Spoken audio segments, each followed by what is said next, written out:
Saludos para todos y todas. Yo soy Linet Arcón Franco, soy médica especialista en toxicología clínica de la Universidad de Antioquia y actualmente me desempeño como docente universitario.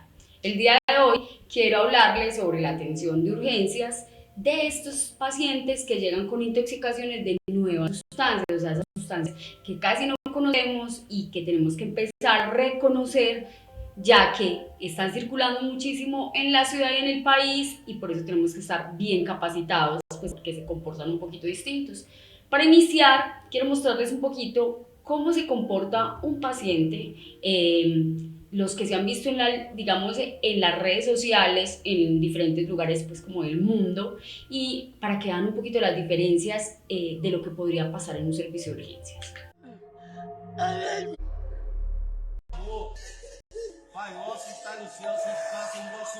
Van a ver en el video lo que llaman droga zombie. Entonces lo que llaman drogas zombies, ahorita durante digamos, la clase les voy a explicar un poquito a lo que llaman drogas zombies. Pero miren los movimientos de este chico, por ejemplo, en Brasil. Casi todos los videos son de origen brasileño, pero si pueden ver unas distonías, son unos movimientos distónicos muy piramidales, pero acompañados de un compromiso importante, estado de conciencia, agitación, irritabilidad, agresividad. Podemos ver que se han visto algunos comportamientos de canibalismo cuando se consumen estas sustancias. Eso no está bien aclarado qué lo desencadena, pero al parecer tiene que ver como con esa sensación o esa preocupación de ser atacados. Aquí vemos uno en un metro en Oriente, no estoy segura si es en China o en dónde es, donde el chico muerde al acompañante. Esta es muy llamativa, miren los movimientos de esta mujer, son unos movimientos totalmente distónicos, hay trismus y eso puede desencadenar también dificultad para respirar, hay autoagresiones, automutilaciones. Podemos ver que obviamente hay una alta capacidad digamos, de lucha sobre todo con la policía, y obviamente esto empeora mucho su situación porque pueden ser golpeados y puede haber muchísimos más riesgos de arritmia en el uso, por ejemplo, de taser que se hace en otros países, o en esta posición de manos atrás, boca abajo, que se ha demostrado que aumenta el riesgo de paro cardíaco y de arritmias cardíacas. Entonces, más o menos 271 millones de personas alrededor del mundo consumieron sustancias en el último año, ¿cierto? Pero el 30% ha aumentado desde el 2009. ¿Cuáles son las que más han aumentado y son las que preocupan más? El uso de opioides. Ahorita vamos a ver que cuando hablamos de opioides siempre pensamos como, no, pues la heroína de toda la vida, pero resulta que no. Vamos a ver que hay unos opioides sintéticos que están generando una mortalidad altísima en los Estados Unidos. Vamos a ver qué pasa en Colombia. Entonces, en Colombia, pues hasta hace unos 3, 4 días no teníamos muchas estadísticas nuevas. La última era 2013, publicada en 2014. Y este es un boletín epidemiológico que vemos un cambio total en el comportamiento de las urgencias y por intoxicaciones. O sea, que si ustedes solamente se saben las intoxicaciones de toda la vida, pues en 2008 llegaban unas que eran principalmente plaguicidas, después para 2017 empezaron a llegar por medicamentos y resulta que para esta semana epidemiológica de 2019 pues las sustancias psicoactivas encabezan, digamos, esta llegada a los servicios de urgencias. Y hay algo llamativo: si un paciente les llega porque está trabado al servicio de urgencias, pongan atención, porque la gente trabaja todos los días, utiliza muchas sustancias y no por eso a urgencias. Entonces, si llegó a urgencias es porque se siente mal, porque hay algo anormal que está notando en su trabajo. Puede también ser que sean las primeras veces. Cuando son las primeras veces también se genera pues como unas molestias adicionales, o cuando están muy pequeños los niños, pero en general cuando les llega un servicio de urgencias, pongan atención. Tenemos lo que les contaba, esta estadística nueva que acabo de salir, acaba de sacar del horno. Es una estadística del DANE, que hicieron una encuesta de consumo, más o menos a 46.000 personas en el país se le hizo una encuesta y se miró, bueno, cuáles son las zonas del país que más consumen y con más alta prevalencia. Llama mucho la atención porque la última encuesta, que era la que les conté de 2003, pues Medellín, que aparece primero, y resulta que aquí en prevalencia aparece Putumayo. ¿Qué es eso? Muy preocupante porque allá no hay toxicología, muchas veces ni siquiera hay urgentólogos en los servicios de urgencias, no hay programas de adicciones, lo que demuestra esa falta de interés gubernamental en intervenir.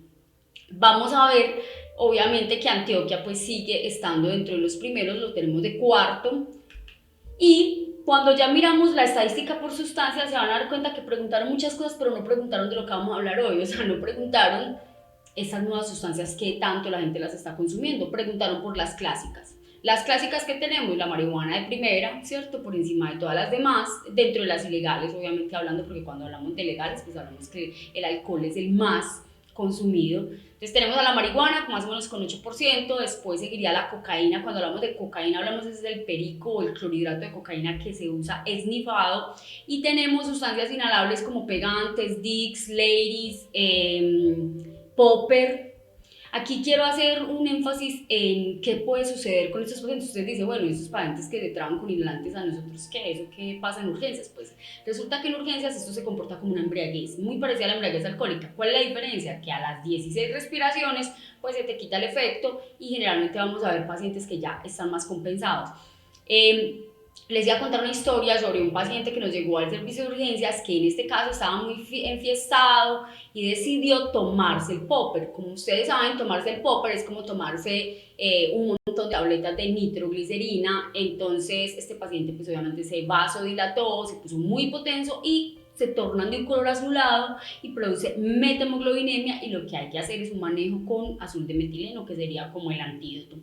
Tenemos pues el éxtasis y el MA, que ahora vamos a hablar un poquito más de ello, también tiene alguna proporción de consumo. Y ya de último pues tenemos el bazuco y la heroína, que hay muy poquitas estadísticas fiables de bazuco, porque pues esto fue gente que llamaron a la casa a preguntarle el consumo, y pues la gente que consume bazuco no está en la casa, ¿cierto? Está en las calles. Recuerden que el bazuco también es cocaína, solamente que es pasta básica de coca, o sea, se da para uso fumado, se mezcla con ácido sulfúrico y por eso se llama bazuco, base sulfatada de coca. Sigue siendo cocaína, solamente que es un porcentaje nada más del 5%, y genera una adicción tenaz porque obviamente sube muy rápido el efecto y baja muy rápido, y la sensación de disforia y malestar es muy alta. Entonces por eso la gente tiene que fumarse otra papeleta y otra papeleta y otra papeleta, y por eso genera tanta disfunción. Y la heroína o el H, hay algo muy importante que quiero que tengan hoy en cuenta, y es que la heroína también viene en polvo.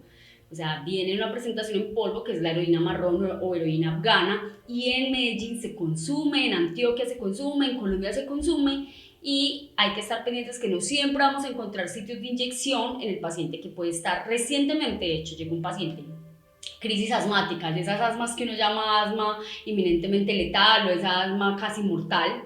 El paciente llegó súper mal y pensaron que todo el problema era el asma, y resulta que no se dieron cuenta que en la habitación había unos sobrecitos, pensaron que era perico, y realmente cuando el paciente se recuperó y sobrevivió, contó que lo que estaba haciendo era esnifando heroína, y lo que tenía una depresión respiratoria. Obviamente afortunadamente acataron a ponerle la naloxona. Entonces, ¿qué son las nuevas sustancias de abuso? Entonces, pues lo primero es, bueno, que no son tan nuevas, porque pueden ser antiguas o pueden llevar mucho tiempo circulando, o pudieron haber sido pues medicamentos que se produjeron para alguna enfermedad de tipo experimental, en neurología o en psiquiatría. Entonces también hay otro nombre que se les dice y que lo van a encontrar en la literatura, que es las legal highs o euforizantes legales, porque muchas de estas todavía no están como en un limbo jurídico, o sea, no son ilegales, pero tampoco son legales porque nunca fueron aprobadas para comercialización. Y a estas, algunas de estas que vamos a ver más adelante, las llaman drogas zombie. Entonces, ¿qué define realmente que una sustancia sea nueva o no? Una de las cosas es que recién se detectaron, o sea, los sistemas de alertas tempranas de los países, los observatorios de drogas, entonces encuentran una sustancia nueva en algún cargamento o en alguna otra sustancia comercializada, encuentran que tiene contaminantes nuevos o que no están dentro de los estatutos. Recuerden un estatuto súper clásico que es el de 1961, donde se declararon unas listas de cuáles son las sustancias más abusadas en el mundo o las que se reconocen como abuso. Esto, pues imagínense, es medio se actualizó como en 1973, pero sigue siendo muy antiguo este listado y se le ha ido sumando una cantidad de sustancias. Se dice que hay más de 680 nuevas sustancias circulando. Cada año resultan unas, cada año van a haber nuevas, pueden ir variando con el tiempo, otras pueden ya no ser tan nuevas y desaparecer de las listas de nuevas. Entonces, vamos a hablar que hay un problema muy grande, es que se siguen produciendo medicamentos pues como para enfermedades psiquiátricas y eso hace que se vuele, digamos, la fórmula de esos laboratorios, se escape a las cocinas y a los medios, digamos, oscuros, a la deep web, y la gente en las cocinas en su casa empiece, así como se dice vulgarmente, a cocinar drogas en un segundo piso de cualquier barrio de la ciudad. Entonces, ¿cuáles son las que actualmente se hacen parte? Yo aquí no les puse todas. ¿Por qué? Porque no todas son importantes en el servicio de urgencia. Hay unas que para nosotros serían muy importantes en el contexto ya de adicciones o de prevención. ¿Cuáles son las que van a generar situaciones e intoxicaciones graves que puedan conllevar a un servicio de urgencia? Entonces, los cannabinoides sintéticos, las feniletilaminas, las catinonas sintéticas, los opioides sintéticos, los derivados de la triptamina, los disociativos, las piperacinas, los agonistas del receptor GABA y GABA B, medicamentos de prescripción y algunas plantas o hierbas psicodélicas o psicoactivas. No se preocupen que ya les voy a explicar cada una de estas. Entonces hablemos de las feniletilaminas. Las feniletilaminas, como su nombre lo dice, es un grupo fenilo que se le agregó a una anfetamina normal, a las anfetaminas clásicas de toda la vida, las estimulantes como la ritalina, el metilfenidato o algunas otras, como se acuerdan de la pseudoefedrina que estaban los antigripales y que los prohibieron. Bueno, los prohibieron por eso, porque era materia prima para hacer estas drogas. En muchos países no están prohibidos, en Colombia está prohibido. A partir de esto se hicieron otras nuevas anfetaminas, pero estas tienen un poder alucinógeno, esa es la diferencia. Entonces les agregan un grupo de cloro, un grupo de yodo, entonces por eso se llaman 2C. Entonces el nombre digamos que popular, criollo, es Tusi, inclusive es con S, pero realmente Tusi viene es de 2CB, ¿cierto? Tusi B, y puede ser Tusi C o Tusi I, dependiendo si el sustituyente de la ocupación 25, de la posición 25 de la fórmula es yodo, o es cloro, o es bromo, o sea, los halógenos que son los más, digamos, reactivos de los elementos. Entonces, el color del Tusi original es blanco, blanquecino, casi que tirando a transparente, pero acá en Colombia, y no sé si en todas partes del mundo, pero en general ya se reconoce como cocaína rosada, le adhirieron una coloración rosada. ¿Para qué? Hay muchas teorías. Una de esas se dice que es simplemente para reconocerlo el vendedor o el jíbaro, pues obviamente entre la heroína, que es como cafecita tirando a como café con leche, el perico, que es blanco, y el opio, que es un poquito más gris. Entonces, para poderlas diferenciar, pues le echaron un color rosado y así la reconoce. Lo mismo que la metanfetamina, que la pintan de azul, si se vieron Breaking Bad, entonces tiene una coloración azul, que es una coloración que viene así, y eso también les ayuda a diferenciarla. El TUSI genera un efecto que lo llaman empatizante, o sea, es como un efecto de sentirse súper parchado, arriba, y las dosis deben ser bajitas. Cuando el TUSI es original, lo que pasa es que aquí se corta y de un solo gramo se sacan por ahí 15 o más gramos, inclusive más. Por ahí dicen que 15 gramos, pero que de un gramo original del verdadero TUSI está alrededor de los 300.000 pesos, pero acá pues vale 40.000 pesos, 30.000 pesos, entonces ya se pueden imaginar todo lo que puede contener catinonas, puede tener cocaína, puede tener heroína, puede tener propofol, puede tener fentanil, o sea, es una cosa loca. Entonces uno ya no sabe el paciente con qué está intoxicado y segundo a qué es adicto, porque ya tenemos pues pacientes en la consulta con adicciones al TUSI. ¿Con qué cuadro puede llegar este paciente? Este paciente nos puede llegar con un cuadro de tipo o serotoninérgico o adrenérgico.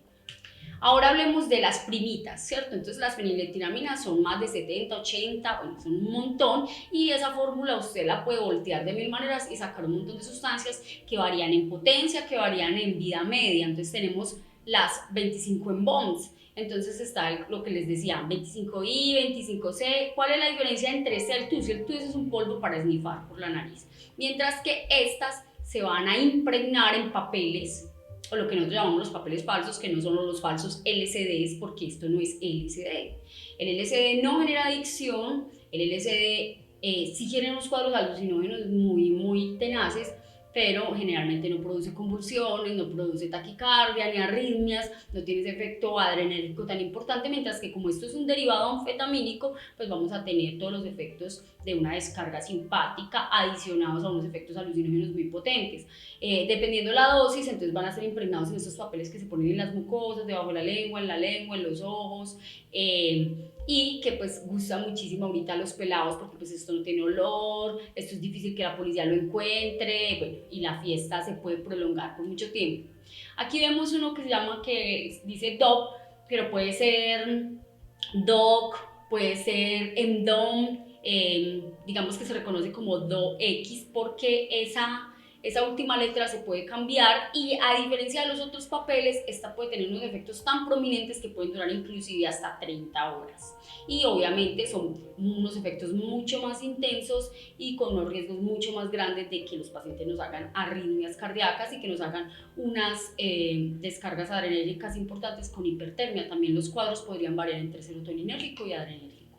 Ahora tenemos las catinonas sintéticas, que estas hacen parte de lo que realmente, digamos, la comunidad científica llama droga zombie o la gente, porque son los que generan esos movimientos tan intensos, esas contracturas musculares, sobre todo, principalmente esta que vemos acá, que llaman flaca.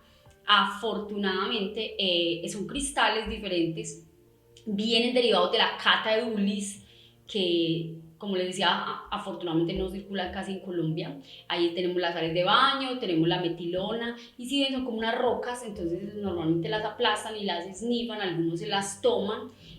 Cuando se las toman los efectos pueden ser mucho más erráticos, pero como tal, estas catinonas vienen de una planta que es estimulante, que se utiliza milenariamente en África, que se utiliza en Asia, que la utilizan mucho los árabes. Es una bebida, como decir, un matecito, como un cafecito estimulante, como un té, pero obviamente al hacerlo sintético lo hicieron como con toda la carga que esto trae de anfetaminas, y genera unos cuadros graves, con riesgo de infarto y pues alta mortalidad.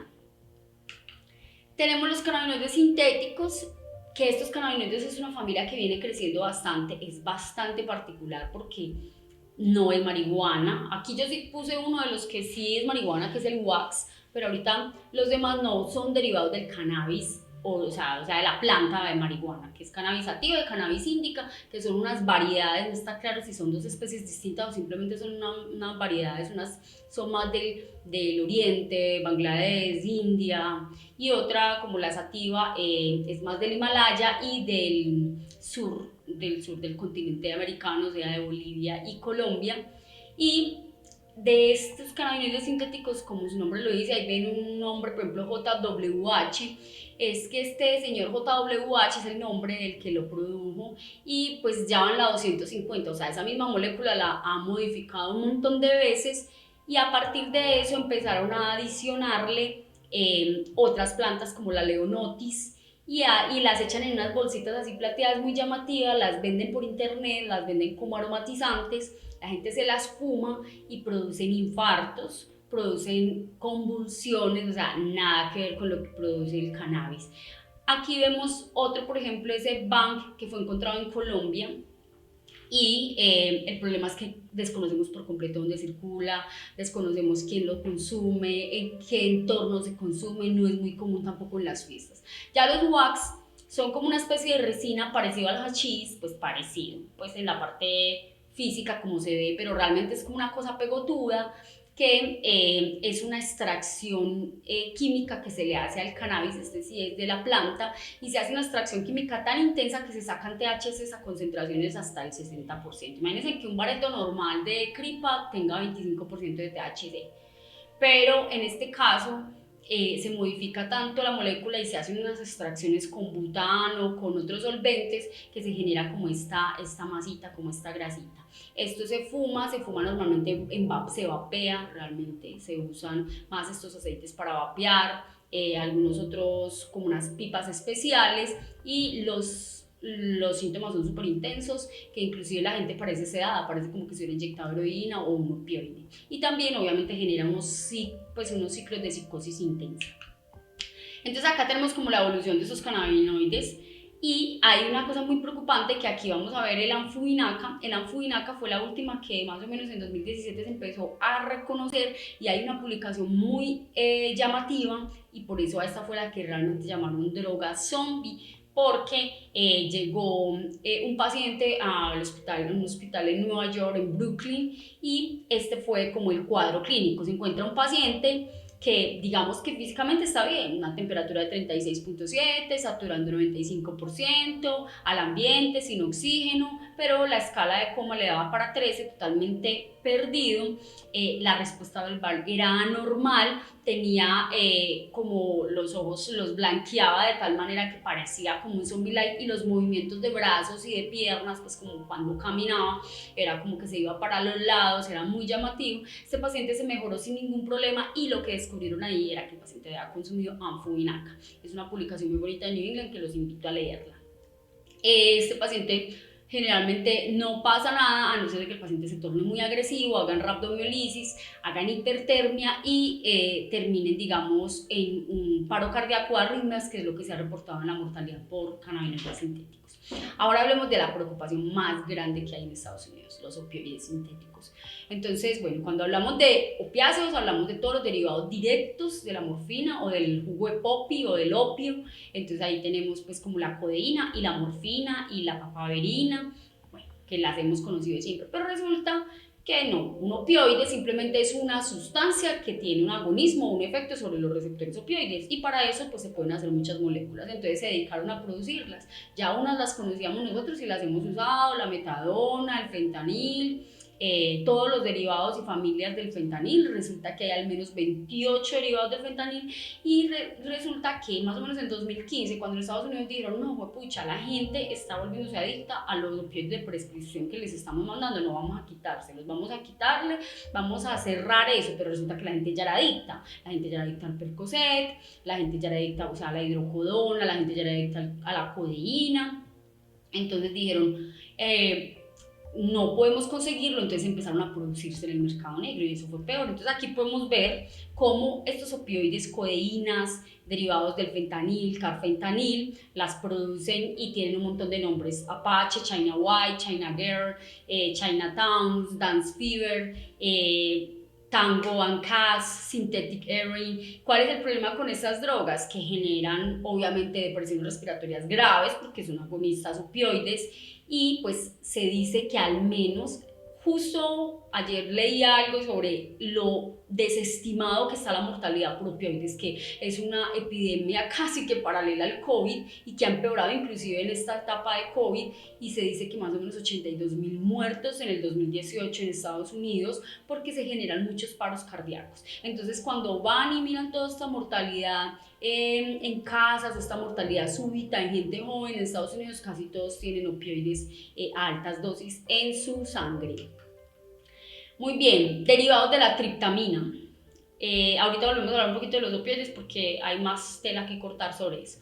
Con relación a los derivados de la triptamina, pues bueno, la triptamina es simplemente una sustancia que está en la naturaleza, se dice que hay más de 1000 plantas que contienen triptamina, inclusive animales. Aquí podemos ver este sapito que se puede encontrar en México que se llama el bufo alvarius y como tal pues produce esos efectos psicodélicos, unas alucinaciones muy intensas y lo que hacen a veces con él es que, bueno, de eso que liberan, producen como una cerita, como una masita, otras veces cogen el propio animalito y también la triptamina la vamos a encontrar en una planta como es la planta de donde se produce el yagé, o sea, de la Cichotria viridis. Ahí hay triptamina en muchas otras plantas que vamos a encontrar sobre todo en la Amazonía, pero ya lo que se está haciendo no es consumir la planta y hacer un bebedizo de yagé o tomar la ayahuasca, no, sino que simplemente lo que la gente está haciendo es que se está sintetizando.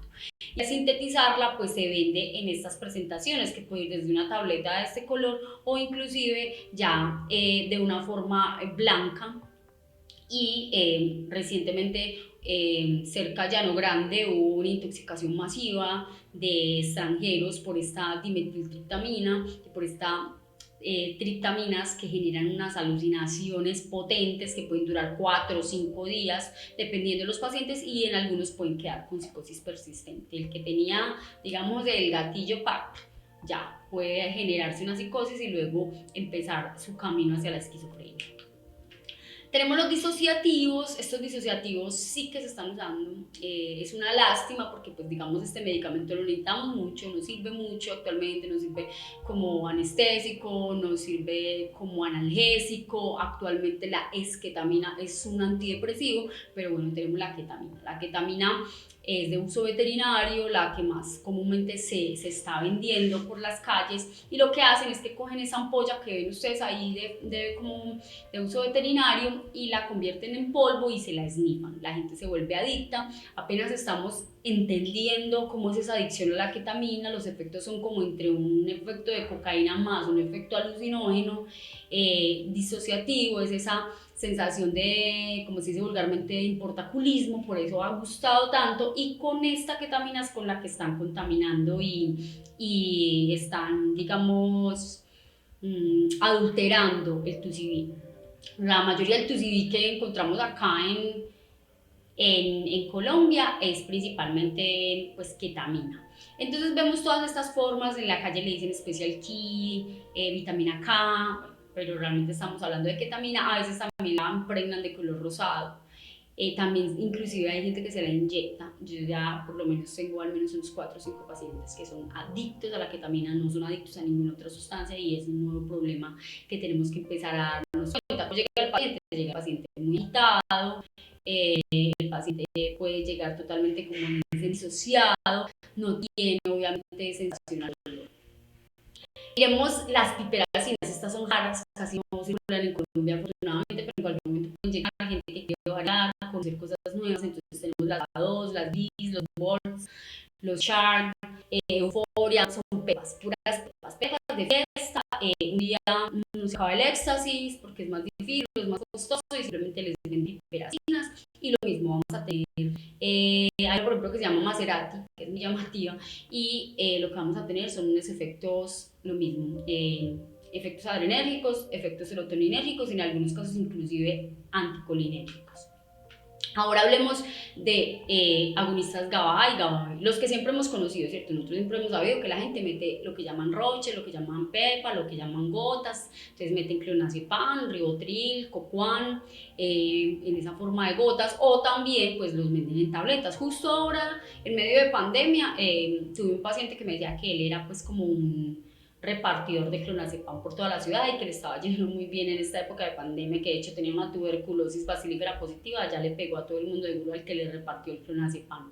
Pero miren esto tan interesante, aquí hablamos del etizolam y el diclazepam, o sea, son unas benzodiazepinas que no circulan en el país normalmente, pero que se producen en otras partes del país. Si se dan cuenta dónde se produce este etizolam es muy particular porque se produce en Wuhan, en China. Wuhan es un lugar donde se producen muchas drogas para vender al resto del mundo y de allá pues bueno, las mandaron, las están vendiendo, las están circulando por internet o por la deep web, o sea por la web oscura se puede conseguir estas drogas, son mucho más potentes. Los tranquimacines es la droga más abusada entre las benzodiazepinas, del grupo de las benzodiazepinas en España. Yo tuve un paciente que se tomaba 160 tranquimacines al día, es una cosa de locos.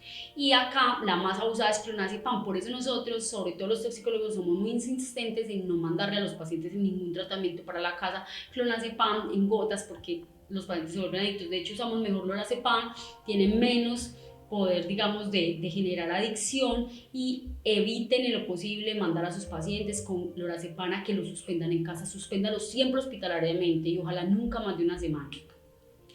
Aquí les quería mostrar un poquito de los precios. ¿Por qué quiero mostrarles los precios? Para que se den cuenta que es que en Colombia lo que circula es basura, ¿cierto? Porque el precio, por ejemplo, de una metilona, o sea, de una catinona real, es más o menos de 230 euros a 1.900 euros. Díganme aquí quién compra algo así, ¿no? Compran una de esas, una roquita de esas y la cortan para poder vender a 40.000 o a 50.000 o máximo a 100.000 y entonces entre 4 o 5 amigos meten la vaca y compran un gramito de algo súper cortado. Entonces nosotros acá tenemos un doble problema, que no tenemos la droga original, entonces tenemos los efectos ahí deleterios de la droga más los efectos de los contaminantes, que pueden ser quinina, diltiazem.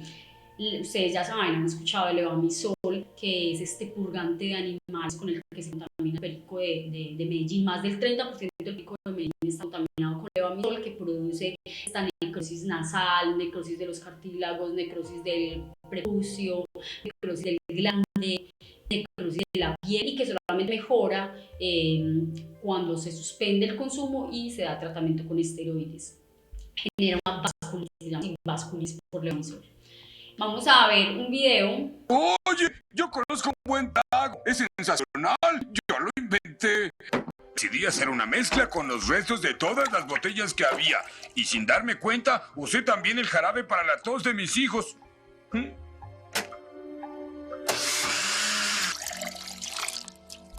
Pasó la primera prueba. No me quedé ciego.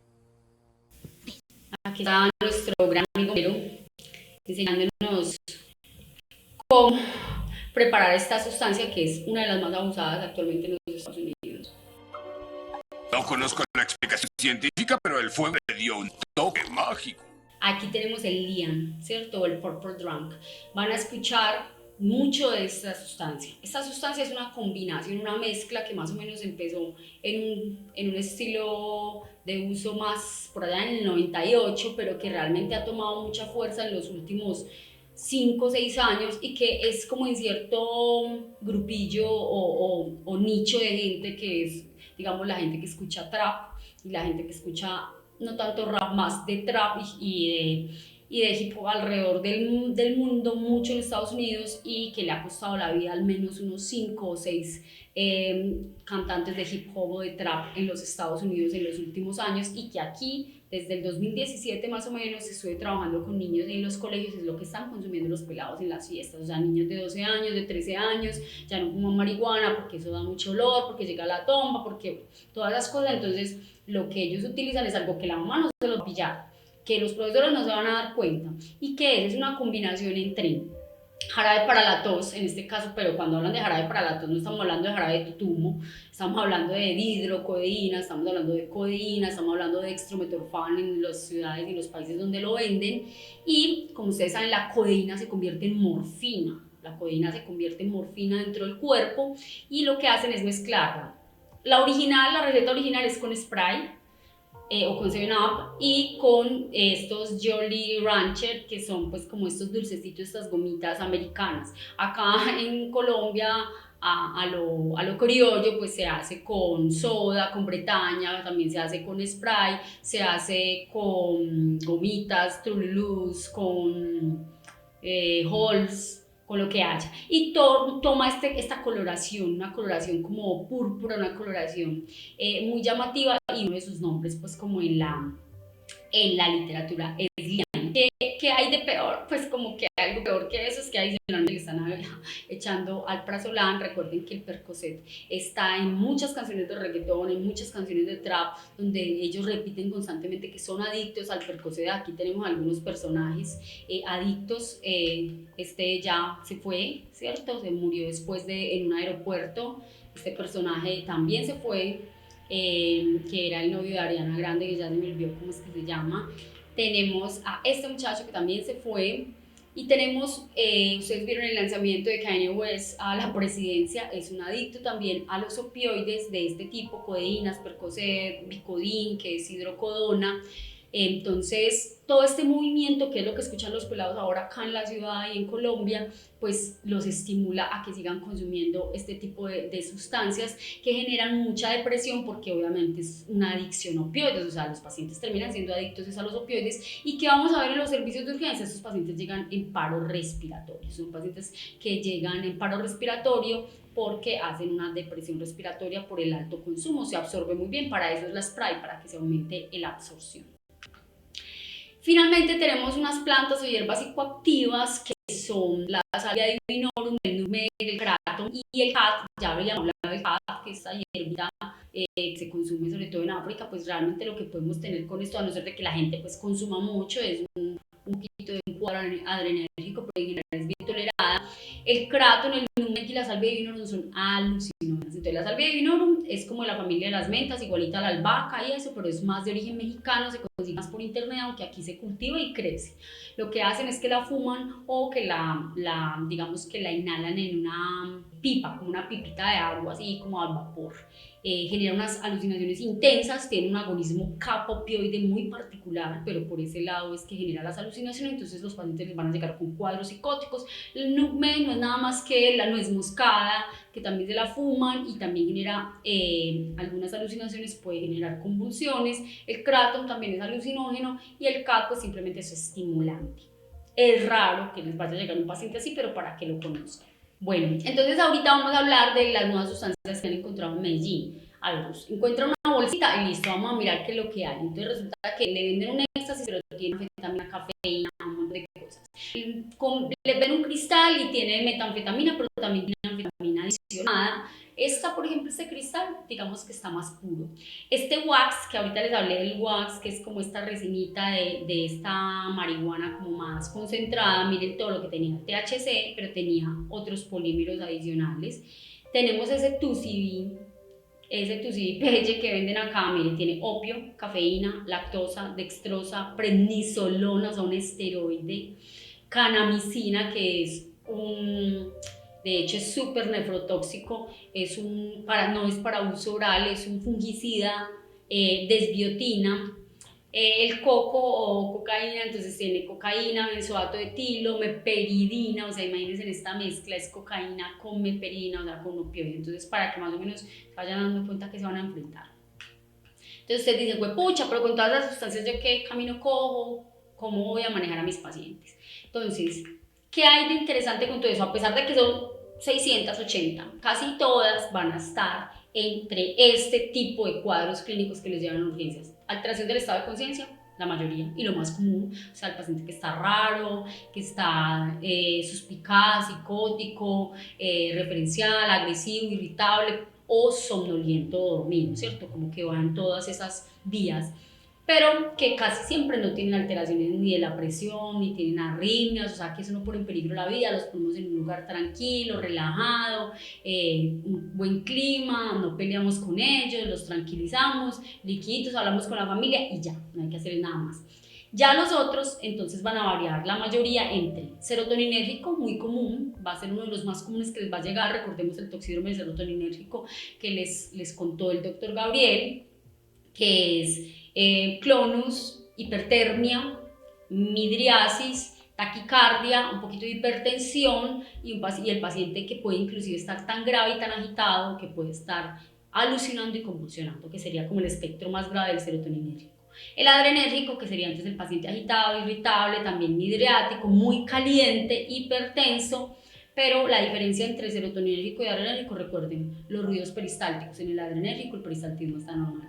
Ya hipnosedante, como vimos todos estos opioides, familia del opio, todas estas mezclas con opioides, entonces vamos a tener muchos pacientes con hipnosedante que no van a estar mióticos, recuerden que la meperina no da miosis, y algunos otros como el tramadol no da miosis, entonces podemos pasar desapercibido ese toxismo opioide, entonces un paciente que está deprimido, ¿cierto? Vamos a utilizar inicialmente la naloxona. Y ya más rarito tendríamos pacientes con anticolinérgico o psicosis persistente. Vamos a ver entonces qué vamos a hacer con los pacientes. Entonces, cuando llega el paciente A, B, C, D, E, ¿cierto? El enfoque que no pasa. ¿Por qué? Porque este paciente también puede estar muy traumatizado. Nada de oral, a todos estos pacientes les estamos de oral por si no convulsiona. El EKG es para nosotros el exceso signo vital. Mire siempre QRS o QT porque estos pacientes le pueden morir de arritmias. Entonces, lo primero que yo tengo que mirar, QRS ancho, bicarbonato Q, TC alargado, magnesio. Le pongo líquidos en reto, ¿cierto? Empiezo de 250 porque tienen riesgo, sobre todo los que están intoxicados por opioides, de hacerme un edema agudo de pulmón, evitar el estímulo de la luz, entonces ustedes lo entran, le ponen la luz de esta blanca, toda la cabeza, evitar el ruido, difícil, los servicios de urgencias nuestros son muy complejos, pero si podemos ponerlos en un lugar más tranquilo, tratemos de ponerlos ahí porque vamos a necesitar menos sedación, vamos a ni darme medicamentos con los pacientes. Si está caliente hay que enfriarlo, pero no enfriarlo con dipirona ni con acetaminofén, vamos a enfriarlo con sábanas frías, y si podemos inclusive si está muy caliente, 42 de temperatura, 41, no es que tenga fiebre, es que está hipertérmico, vamos a bañarlos con agua tibia, por lo menos unos 10 a 15 minutos, es la mejor manera para enfriarlos, o simplemente si no tenemos la posibilidad, está muy congestionado de urgencias, les ponemos los trapitos fríos en la frente, las axilas.